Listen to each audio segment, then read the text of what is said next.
Job sequencing using two serial processes, commonly known as the Johnson rule technique to sequence jobs. So, for example, we have these 5 jobs that are waiting to be processed, and it has to go through process on first, then process 2. So it has to be the sequential process.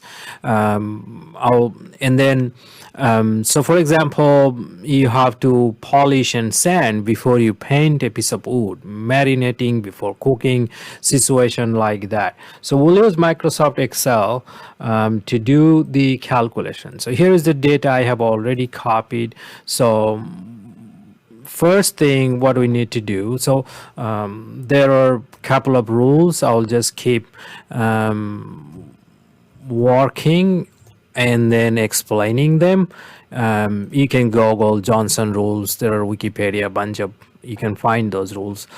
So the rule is the processing. So we're trying to figure out which job should be processed, which water should be processed, these 5 jobs, A, B, C, D, E.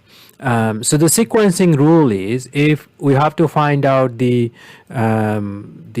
lowest amount of processing time, so which is 5, and if it happens in process 2, then that job should be processed at the end.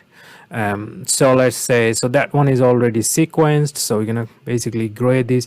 The second minimum time or lowest time is at job B, which occurred at process 1, so that should be processed first. So B should be processed here like this. So that's the Johnson rule.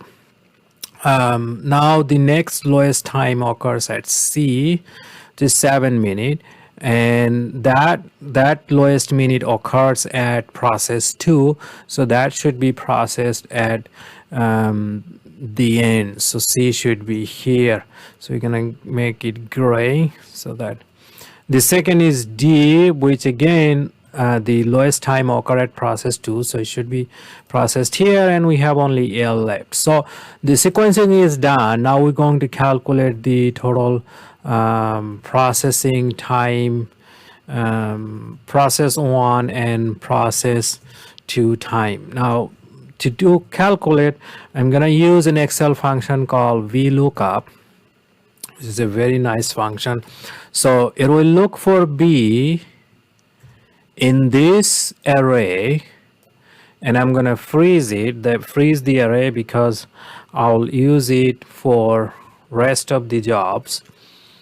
And then so it will, so this VLOOKUP function basically look for B here, and then I'm trying to get the process on time, which is in column 2. So you type 2 there, so this will give me the processing time for each of this. Now see here, because the one person is processing it, the A cannot start until B is done. So first B has to be done, then A, then D. So each of this time is basically the previous time should be added with that. So like this. So then it's copy all the way here. So at 42 minutes, all of this job, the first process will be done. Let's do the same thing for the second processing time. Again, we're going to use that VLOOKUP function, and then it will look for B, or these jobs, in this array, and I will freeze this because I will use it for all the other jobs as well, the entire sequence, comma, and then it will give me the process 2 time, which is 9 here. So process 2 exists on column 3, so I'll type column 3 there. So that's 9. So we can again copy that.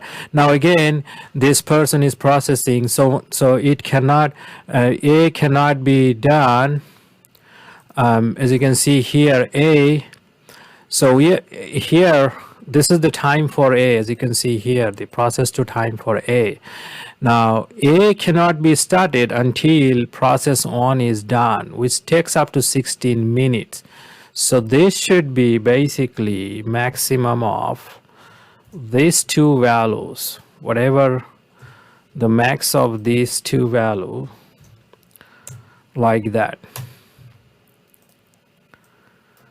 So let me explain again. So here what I did was, we know that 11 minutes it takes to complete the process 2 for job A. However, to start process 2 for job A, process 1 must be done, which takes up to 16 minutes. At 16 minutes, this process 1 will be done. So that 16 minutes will be added to that 11 minutes. So that's 27. Now, if you add the process 2 time for B, that's going to be less, because by then the job A will not be done. So here 11 plus 9 is only 15. So then it's not going to be done. So I hope this makes sense. So the total flow time here is 48. So at 48 minutes or 48 hours, all of this job will be done, and this is the optimum arrangement or order this job should be processed. So B should be processed first, then A, then D, then C, then E.